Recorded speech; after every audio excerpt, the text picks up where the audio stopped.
Hola, ¿qué tal? Buen día tengan todos ustedes. Mi nombre es Diego de Jesús García Gallegos y soy médico intensivista del Hospital General de Zona número 10 en Manzanillo, Colima. Y el día de hoy vamos a ver el tema de síndrome de distrés respiratorio agudo. Ahorita está muy de moda la cuestión del coronavirus y pues habrá que seguir las indicaciones para prevenir este proceso infeccioso, debido a que su grado de contagio es bastante alto. Y a pesar de que solamente menos del 5% de los pacientes llega a presentar una condición crítica, bueno, si hablamos del alto riesgo de contagio, hablamos de que muchos pacientes potencialmente pueden infectarse y por lo tanto proporcionalmente tendrían la capacidad de colapsar los, eh, los servicios de salud. Así de que es importante tomar antes que nada las medidas preventivas. Y por mi parte, bueno, yo les voy a dar el tema sobre la condición más grave de esta infección viral, que es el síndrome de distrés respiratorio agudo, principalmente algunos contextos en cuanto al diagnóstico, los avances que hemos tenido acerca de esta condición, que obviamente no solamente lo vemos en neumonías por infección del coronavirus, en muchas otras situaciones, en la terapia intensiva llegamos a ver esta condición clínica. Bueno, en esta presentación la hago desde Manzanillo, Colima, y me gustaría iniciar con tres casos para hacer la presentación más práctica y poder abordar ciertos subtemas de este tema con la finalidad de ver la importancia del diagnóstico y el diagnóstico diferencial, ya que en ocasiones me ha tocado ver pacientes que se refieren, tienen el diagnóstico de síndrome de distrés respiratorio agudo por ciertas cualidades, sin embargo, ya haciendo el análisis del caso, pues no resulta ser síndrome de distrés respiratorio agudo. Entonces, me gustaría iniciar con una serie de casos para poder empezar a trabajar sobre la pericia diagnóstica y realmente ver que un síndrome de distrés respiratorio agudo no es una simple radiografía, no es solamente una gasometría, sino se requiere un conjunto de conocimientos para poder tener la sospecha, diagnosticar y por lo tanto dar el tratamiento adecuado. El primer paciente que tenemos es un paciente masculino de 60 años con diabetes, hipertensión, presenta disnea súbita con epigastralgia saturando al 65%, se le ponen puntas nasales al 38%, se le hace una gasometría y en la gasometría encontramos que tiene una PaO2 de 60 milímetros de mercurio. Es una gasometría incompleta, obviamente, para fines prácticos. Ahorita solamente me interesa ese dato con la finalidad de hacerle un PaFiO2, considerando que tiene un FiO2 aproximado de 38% y con esa gasometría, bueno, pues encontramos que tiene una PaO2 FiO2 de 157. Aquí tenemos la radiografía del paciente, podemos ver que tiene opacidades bilaterales en ambos campos pulmonares en la radiografía de tórax. Entonces la pregunta de este caso es, ¿el paciente tiene o no síndrome de distrés respiratorio agudo? Con estos datos que tenemos. El siguiente caso, tenemos un paciente de 65 años que tiene antecedente de tabaquismo intenso y presenta disnea desde hace 5 años. Inicia con fiebre en últimas 24 horas y en nuestra valoración encontramos que satura al 80%. Le ponemos una mascarilla con reservorio a 6 litros por minuto que aproximadamente aporta 60% de FiO2 y le hacemos una valoración gasométrica y encontramos una PaO2 de 100 milímetros de mercurio. Encontramos una relación PaO2-FiO2 de 160 con estos datos y la radiografía de tórax, pues de igual manera podemos ver que tiene opacidades bilaterales, ¿sí? De manera importante. Y la pregunta aquí también es, ¿el paciente tiene síndrome de distrés respiratorio agudo? Y por último tenemos un paciente de 38 años que ha tenido fiebre desde los últimos 2 días, tiene tos seca, tiene astenia dinámica y lo encontramos en la primera valoración con una oximetría de 85%. Le ponemos un humidificador con un FiO2 al 80% y le hacemos una gasometría y encontramos una PaO2 de 60 milímetros de mercurio. Haciendo una relación PaO2-FiO2 encontramos que tiene 75 y la radiografía de tórax podemos observar opacidades bilaterales. Entonces aquí la pregunta es, ¿nos encontramos ante síndrome de distrés respiratorio agudo? Y antes de empezar el tema, me gustaría checar acerca de algo, de cuestiones históricas, y ya que desgraciadamente, a pesar de que se ha logrado abatir la mortalidad del síndrome de distrés respiratorio agudo después de 50 años de su primera descripción, desgraciadamente, pues la mortalidad sigue siendo alta. Más adelante vamos a ver que la mortalidad va en relación a, a la severidad del síndrome de distrés respiratorio agudo. Y pues desgraciadamente, a pesar de que los pacientes sobreviven en mayor proporción actualmente, pues quedan con secuelas como fibrosis pulmonar, presentan complicaciones como o secuelas como debilidad muscular o inclusive depresión. Entonces, no solamente nos estamos enfrentando a una condición que tiene alta mortalidad, sino también que a pesar de que ya sobreviven más pacientes, siguen teniendo secuelas importantes. Y vamos a empezar pues con, con los términos, porque hasta para eso existen muchas controversias sobre cómo decirle a esta enfermedad. Y empezamos con la definición en inglés, que es ARDS, que es Acute Respiratory Distress Syndrome, y pues evidentemente es una forma adecuada de decirlo en idiomas anglosajones. Sin embargo, aquí en México y en muchos países latinoamericanos lo hemos escuchado con diferentes formas. Lo hemos escuchado como SIRPA, en algunas ocasiones escucho compañeros que dicen SIRA y otros que dicen SDRA. Realmente una de las principales razones por las que se critica el SDRA en términos español o significan las siglas síndrome de distrés respiratorio agudo es que distrés refieren que es una palabra anglosajona y realmente no lo es. Si nos vamos a la Real Academia de la Lengua Española encontramos que existen dos tipos de estrés, el eustrés y el distrés, en la que el eustrés es un estrés positivo, el distrés es un estrés que promueve situaciones negativas. Por eso síndrome de distrés respiratorio agudo efectivamente es un término que es apropiado. Ahora, y con respecto a SIRA y SIRPA, bueno, SIRA, hablamos de que el significado síndrome de insuficiencia respiratoria aguda es un término ambiguo, ya que existen muchos tipos de insuficiencia respiratoria de tipo aguda. Puede ser hipoxémica, hipercápnica, y no necesariamente todas las situaciones como viene siendo que promueven la hipoxemia, son no respondedoras a oxígeno, como es el caso, pues una de las características del síndrome de distrés respiratorio agudo, ¿verdad? Hay ciertas insuficiencias respiratorias que pueden responder a la administración de oxígeno. Vamos a hacer un ejemplo, un paciente que tiene obstrucción de la vía aérea por espasmo bronquial, le ponemos oxígeno y esa hipoxemia puede corregir. De igual manera, un paciente que tiene fibrosis pulmonar y que tiene alteración en la membrana alveolo-capilar, uno administra oxígeno y el paciente revierte su hipoxemia.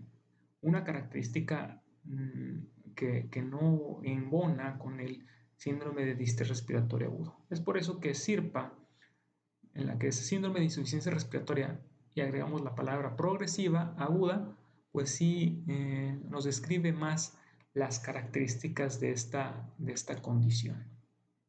Y ahora, ¿en qué consiste el SDRA? Bueno, siendo demasiado simples, es un tipo de edema pulmonar, ¿verdad? ¿Y qué es el edema pulmonar? Bueno, es la presencia de fluido dentro de la cavidad, de las cavidades alveolares.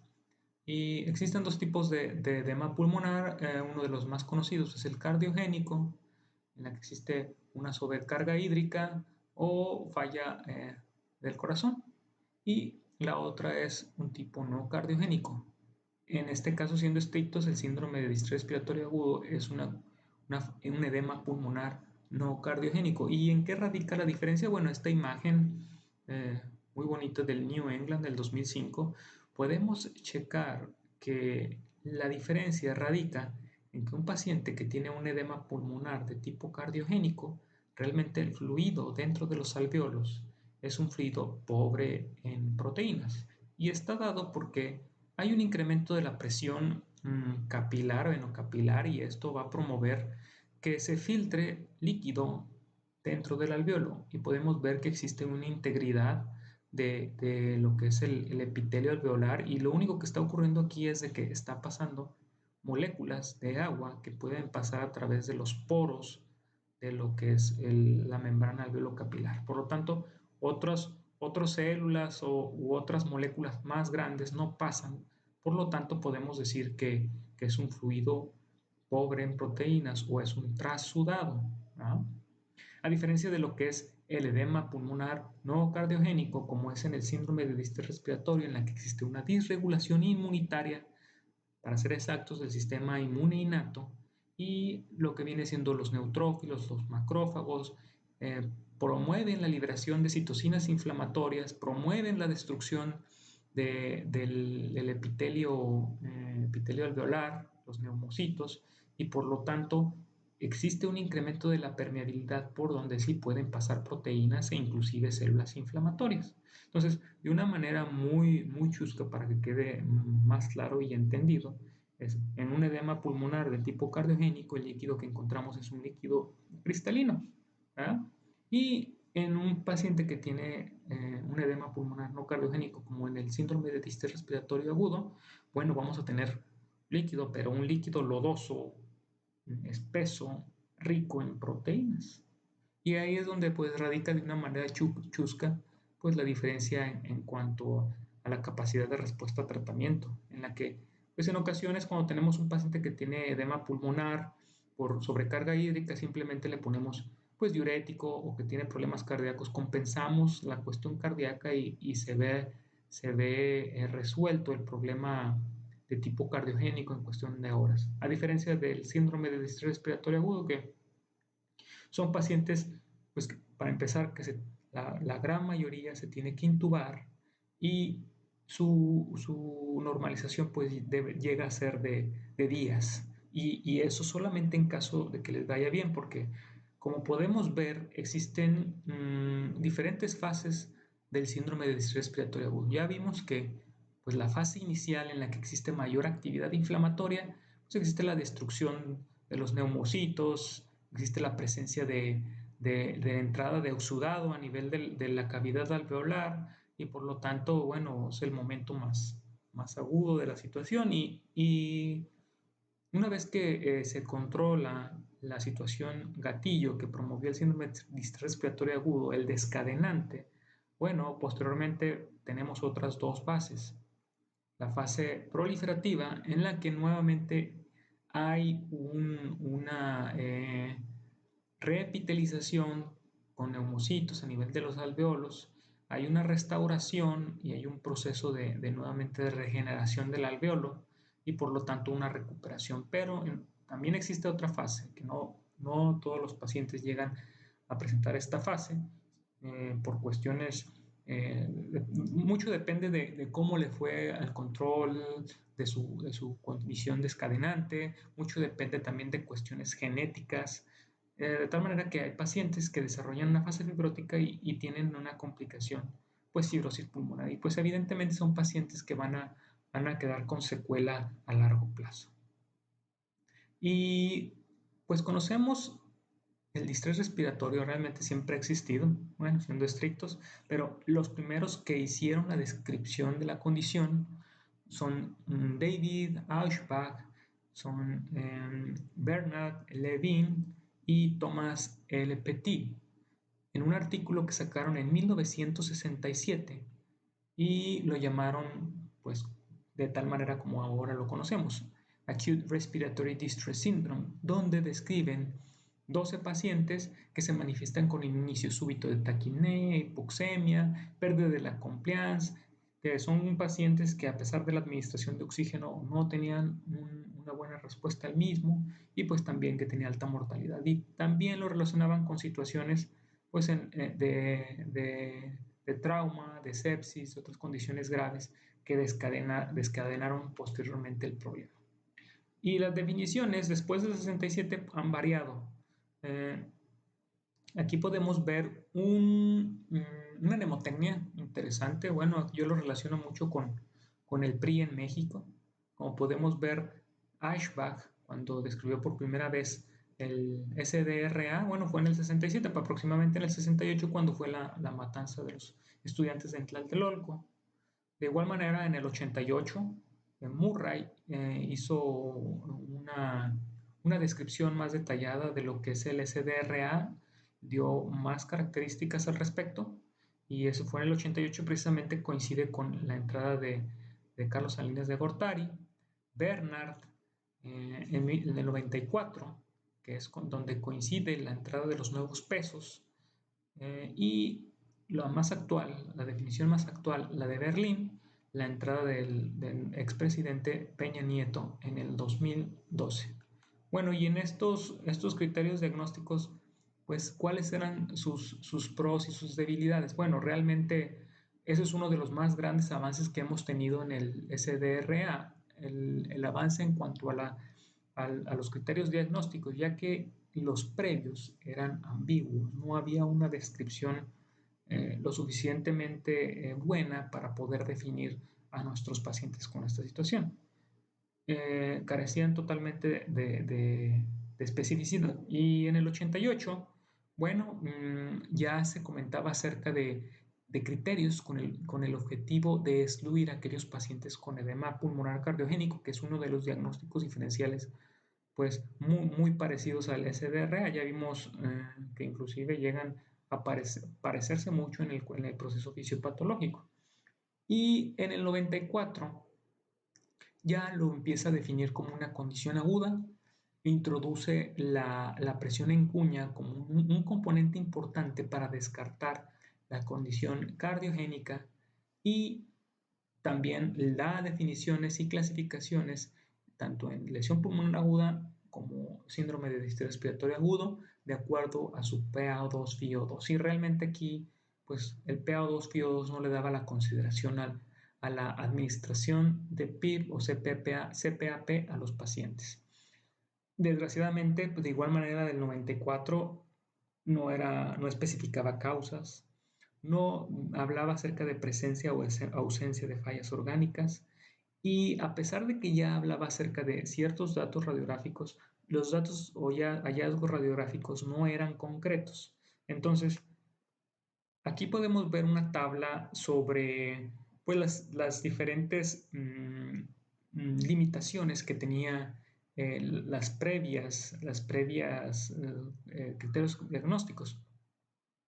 Y los puntos importantes que debemos de considerar pues son la temporalidad, la categorización, la oxigenación, la imagenología, factores de riesgo y algunos estudios que nos ayudan a diferenciar entre una cuestión cardiogénica y no cardiogénica. Y realmente, bueno, pues una de las limitaciones de los previos criterios es de que no había una definición como tal de agudo, solamente referían que era un inicio agudo, pero no ponían una temporalidad exacta. De igual manera, la categorización, bueno, de repente era algo confusa el hablar de dos condiciones como lesión pulmonar aguda y síndrome de distrés respiratorio agudo, aparte de que había inconsistencias en la clasificación según la relación PaO2-FiO2 y el efecto del PIP o del CPAP sobre esta clasificación. Ya veremos más adelante que es súper importante la administración o no de PIP para poder determinar si nos encontramos ante un SDRA y la importancia diagnóstica. Y con respecto a las radiografías, pues realmente no había una descripción franca, objetiva, sobre o que pudiera explicarnos los hallazgos radiográficos. De igual manera, pues actualmente sabemos que en el SDRA puede coexistir también que exista edema pulmonar de tipo cardiogénico, no es excluyente una de otra, pueden convivir perfectamente. Entonces, también eso era una debilidad que tenían los anteriores criterios, y de igual manera, pues no incluía los factores de riesgo de manera formal. Entonces, por eso los criterios de Berlín, bueno, pues vienen a reforzar esos criterios y a darnos la capacidad de poder al menos decir de un margen de agudo o en cuanto al el inicio súbito, el inicio agudo de esta condición en la que nos define ya con precisión que del inicio del insulto dentro de las primeras semanas. Los primeros 7 días es el periodo que define las definiciones de Berlín, valga la redundancia, sobre el SDRA. De igual manera, se viene a cambiar la categorización y viene a clasificar en tres categorías, ¿sí? Leve, moderada y severa, pero ya con una condición de que es un paciente con la presencia de PIP o CPAP al menos de 5 centímetros de agua, mismo que carecía en anteriores clasificaciones. Y pues como ya lo comenté, se requiere definitivamente la administración de PIP y CPAP para poder hacer esta categorización. Y con respecto a los datos radiográficos, bueno, ya actualmente tenemos más opciones y precisamente describe que tiene que haber opacidades bilaterales, pero siempre y cuando podamos explicar que no sea otra causa como la presencia de derrames pleurales, que exista un colapso pulmonar atelectasias o la presencia de nódulos. Entonces, aquí ya viene a introducir que tenemos que ser muy juiciosos a la hora de ver opacidades en la radiografía de tórax. Y precisamente actualmente no excluye el hecho de tener incremento de la presión, de las presiones intracavitarias del corazón para decir que el paciente puede tener SDRA, pero sí podemos concluir que la falla respiratoria no está totalmente explicada por falla cardíaca o por la presencia de fluidoterapia o sobrecarga hídrica. Entonces, ya no descarta que si presenta datos de falla cardíaca se excluya el SDRA, porque como ya lo había dicho, estas dos condiciones pueden convivir perfectamente sin mayor problema. Y también se pueden utilizar otros estudios más objetivos como un ecocardiograma, de igual manera para poder orientarnos sobre los potenciales diagnósticos. Y con respecto a la definición, aquí podemos resumir pues, las características principales del SDRA. Uno es inicio agudo, ¿sí? Ya vimos que es un periodo de 7 días. ¿Existe algún descadenante? Como puede ser sepsis, trauma, la presencia de una neumonía, un ejemplo, las infecciones virales como COVID-19 o como influenza u otras condiciones infecciosas, pancreatitis o aspiración.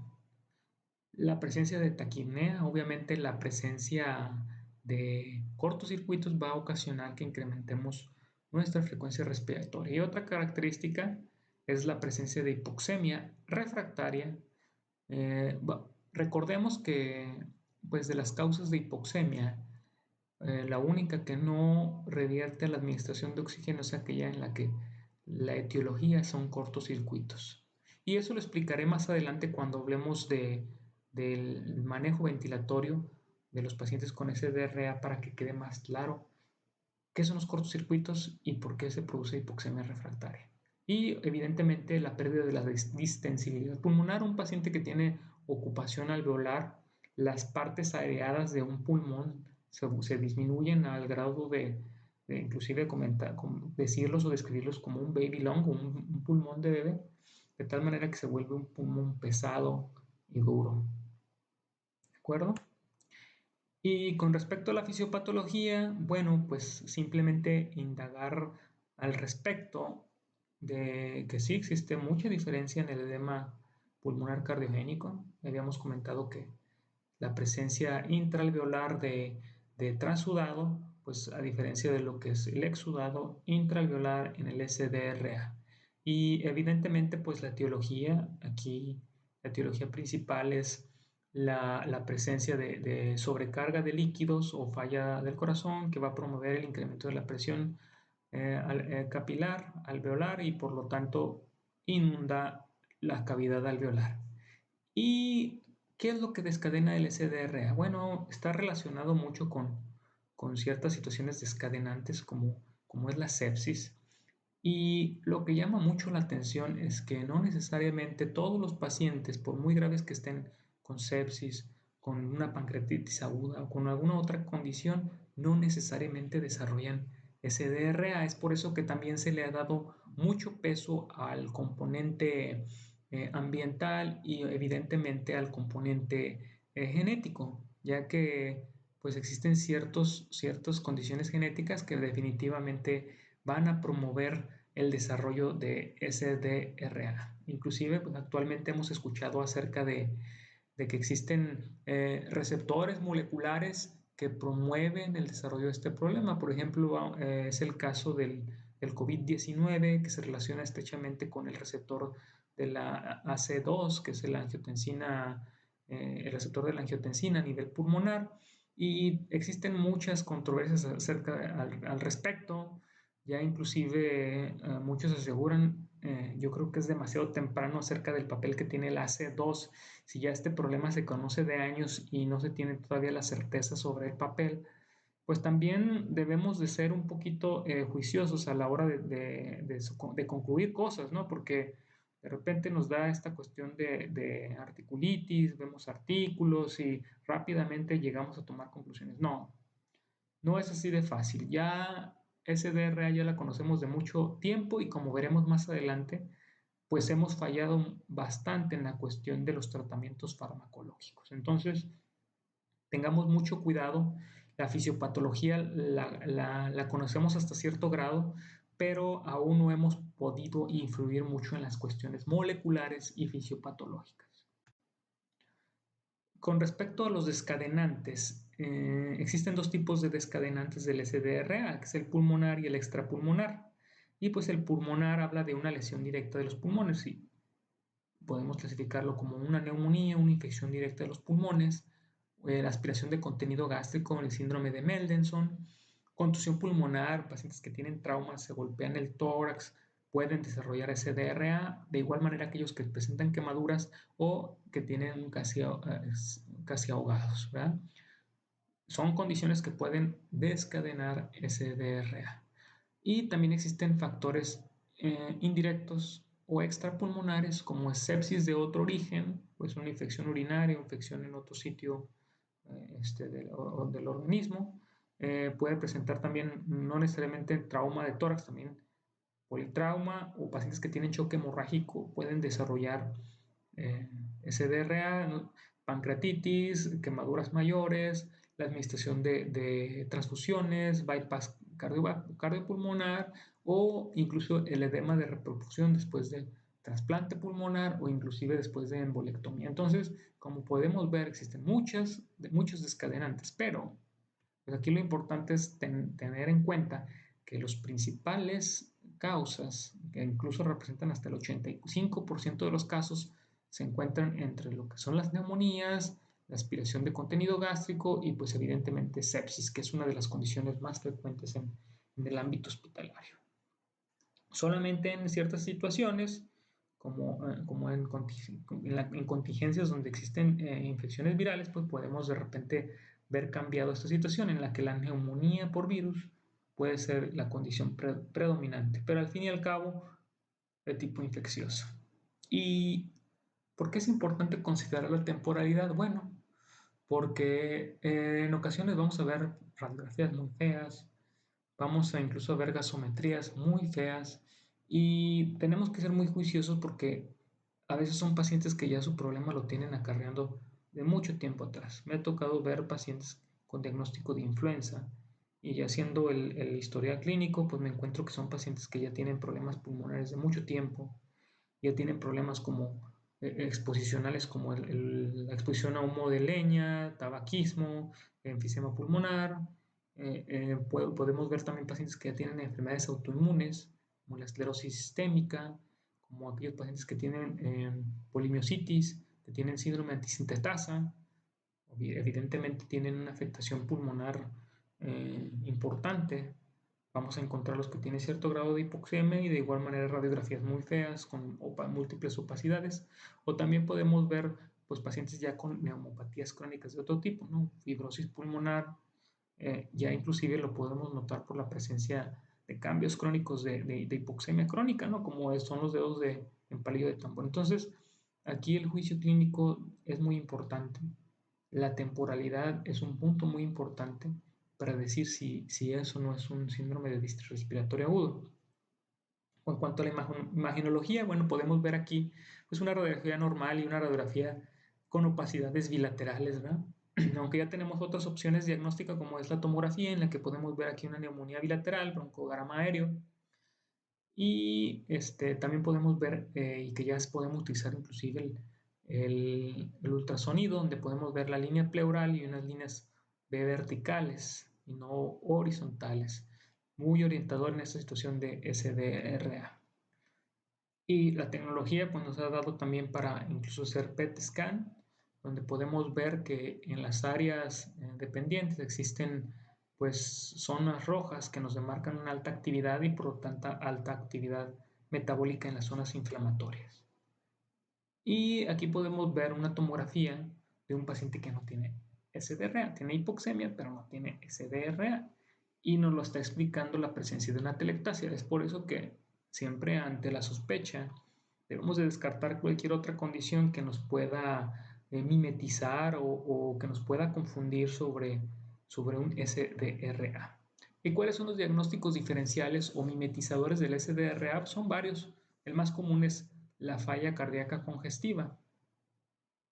También tenemos pacientes que tienen enfermedad pulmonar intersticial como neumonía intersticial aguda, neumonitis intersticial no específica, neumonía criptogénica organizada, una neumonía eosinofílica aguda, neumonía por hipersensibilidad o proteinosis alveolar pulmonar. Otras enfermedades del tejido conectivo, como ya habíamos nombrado, polimiositis, como es el síndrome antisintetasa, hemorragia alveolar difusa por cuestiones de vasculitis o síndrome de Goodpasteur, o la presencia de alteraciones inducidas por fármacos como bleomicina, miodarona, también algunos tipos de cáncer o carcinoma metastásicos que tienen un infiltrado intersticial, y también la tuberculosis endobronquial, que en ocasiones podemos ver tuberculosis miliares con radiografías de igual manera con opacidades bilaterales pulmonares terribles. ¿Y qué con respecto a la categorización? Bueno, una de las cosas que nos ayudan al hacerle la categorización es que nos podemos dar cuenta de la mortalidad. Y como podemos ver aquí, la categorización es mandatorio que nuestro paciente se encuentre con un PIB de 5 o un CPAP de 5 centímetros de agua, al menos, ¿sí? Ya que es muy diferente ver a un paciente que tenga PIB a uno que no tenga PIB, ¿verdad? Para empezar, inclusive ya inicia el protocolo diagnóstico, la administración del PIB. Como veremos más adelante, en los ejemplos que les hice inicialmente, vamos a ver cómo cambia totalmente el panorama de uno de los pacientes al administrarle PIB o PEP, como le quieran llamar. Y pues una vez que tenemos a nuestro paciente eh, con su respectivo PIB, que se vuelve mandatorio, bueno, si tenemos una PaO2, FiO2 de 201 a 300, bueno, tenemos una condición leve, de 101 a 200, moderada, y menor de 100 ya nos encontramos ante una condición severa. Y como podemos ver aquí, pues uno de las razones por las que es importante su categorización es porque podemos ver la mortalidad, siendo en las leves de un 20-27% y en las más severas hasta el 45%. Casi la mitad de los pacientes con SDRA severa fallecen.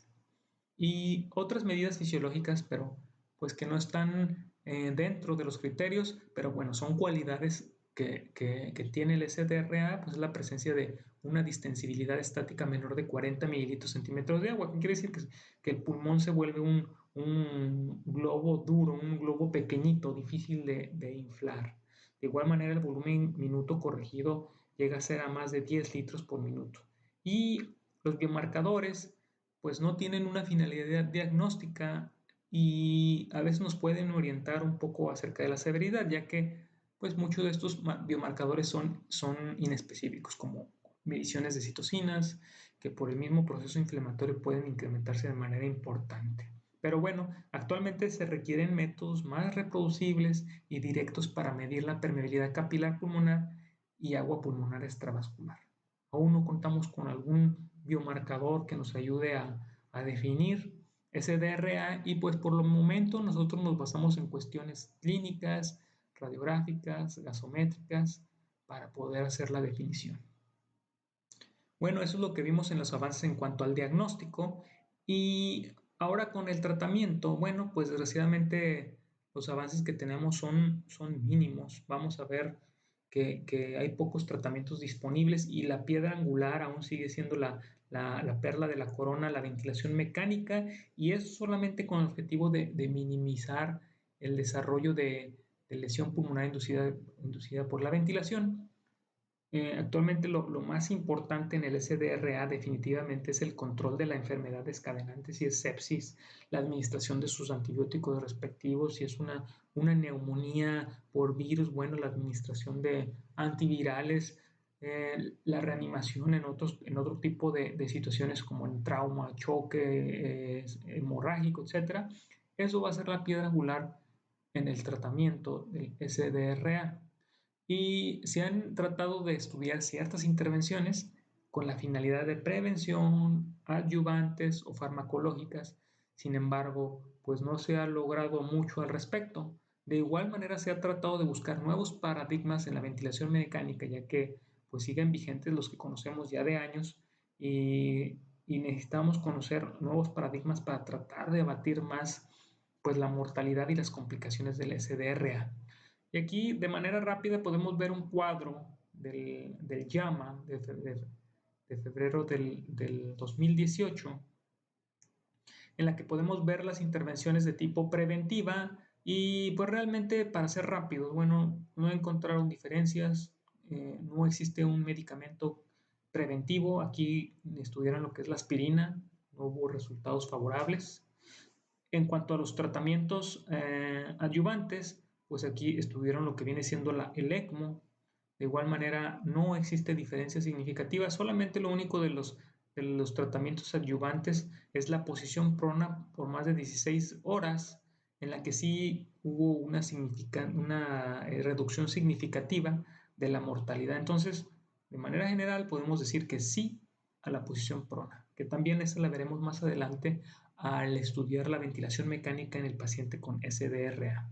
Y con respecto a los tratamientos farmacológicos, aquí podemos ver que se ha intentado estudiar el salbutamol intravenoso, se ha intentado los factores de crecimiento de los queratinocitos, el uso de las estatinas y pues desgraciadamente no hay resultados favorables para esta condición. Y con respecto al manejo ventilatorio, los paradigmas de manejo ventilatorio, pues apenas hace unos años se tenía muy de moda inclusive las medidas de reclutamiento alveolar y actualmente en estudios más recientes se ha visto que no es más deleterio, los riesgos son mayores de los beneficios, entonces no a las maniobras de reclutación alveolar en ocasiones llegan a ser hasta agresivas y pueden llegar a tener un compromiso hemodinámico importante. Con respecto a los paradigmas de la ventilación, lo que sí se ha visto es el uso de la ventilación mecánica no invasiva y hay que tener muy cuidado esta situación porque no estoy hablando de cualquier ventilación mecánica invasiva. Aquí la que se estudió es una ventilación mecánica no invasiva con casco y también debemos de ver que hubo una reducción de necesidad de intubación en aquellos pacientes que tenían un SDRA leve. Entonces, todo paciente que ya esté rondando en una situación moderada severa son pacientes que pues no hay que esperar mucho y son pacientes que últimamente van a requerir intubación y manejo ventilatorio.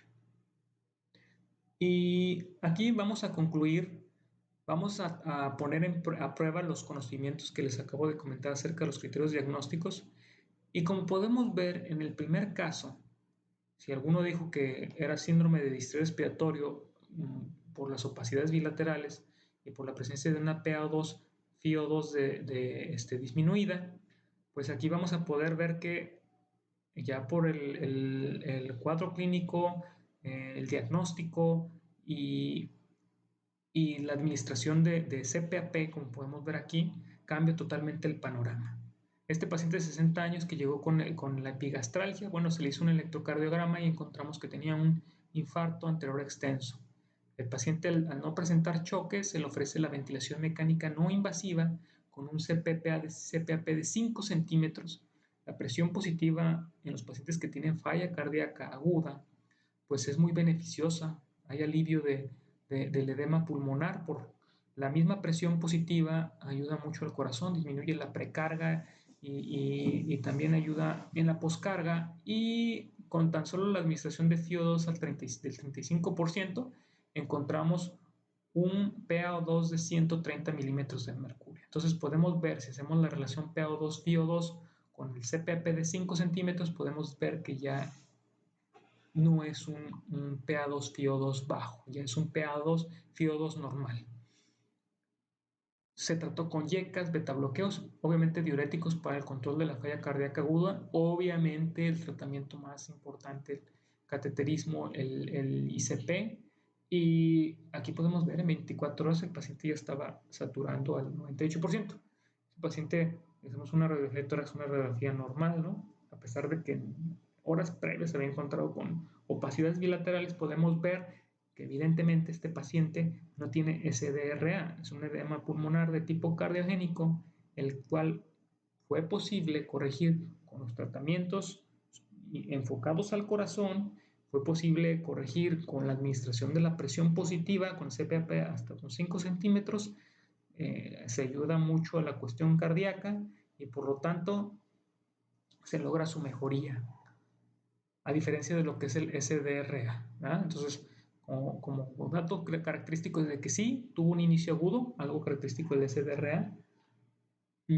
no, no fue refractario a la administración de FiO2, inclusive a la administración de CPAP tuvo mejoría, hubo reversión del PA2 FiO2, entonces no es una cuestión descadenada por otra situación como pancreatitis sepsis u otra situación que es descadenante del SDRA y se logró una mejoría en cuestión de horas, ¿verdad? Entonces, este paciente tiene un mimetizador del SDRA, sí, es falla cardíaca aguda, así es por un infarto agudo del miocardio.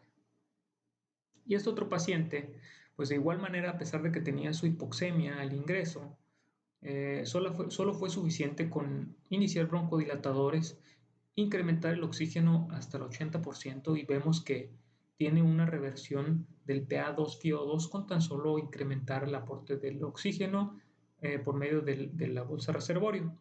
Se le dan tratamientos antibióticos y en 3 días el paciente nuevamente está en su casa. Y a pesar de que cuando lo ingresamos, lo observamos y vimos que tenía hipoxemia, le hicimos una gasometría y tenía una PA2 FiO2 baja, y a pesar de que vemos que tiene una radiografía con opacidades bilaterales, el contexto clínico con respecto a aporte de oxígeno, corrección de la hipoxemia, cuando se habla de que el paciente no tiene una etiología por cortocircuitos, sino que la misma fibrosis pulmonar promueve una alteración en la relación, perdón, una alteración en lo que viene siendo el interfaz alveolo capilar y el incremento del aporte del oxígeno por medio de la bolsita con reservorio, bueno, hay una corrección de la hipoxemia, lo que descarta la presencia de cortocircuitos y por lo tanto de SDRA. Y sin embargo, este otro paciente, el que checamos, de 38 años, que llegó con fiebre, disnea, dificultad respiratoria, pues presenta deterioro progresivo y pues fue necesario la intubación. Lo evaluamos con un oxígeno al 100%, con un PIB de 5 centímetros y la gasometría pues muestra una PaO2 de 100 milímetros de mercurio a pesar de que tiene FiO2 del 100%. A pesar de que ya se le estamos administrando PIB, pues sigue con una relación PaO2-FiO2 de 100. Estamos ante un síndrome de distrés respiratorio agudo severo. ¿Qué vamos a hacer con este paciente? Bueno, pues vamos a iniciar su monitoreo para protocolo SDRA, volúmenes bajos, la titulación del PIB,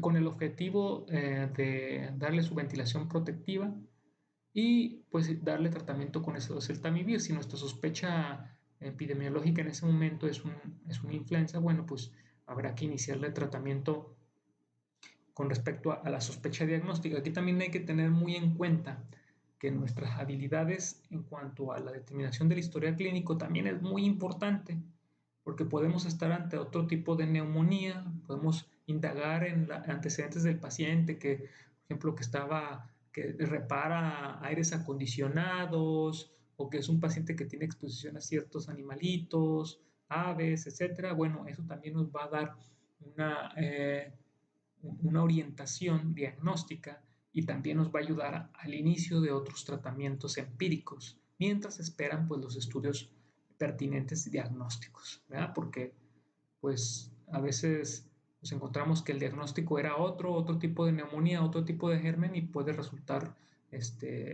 con conclusiones terribles, ¿no? Entonces hay que también indagar en el historial clínico, ver qué es lo que está ocasionando ese síndrome de distrés respiratorio agudo, ¿verdad?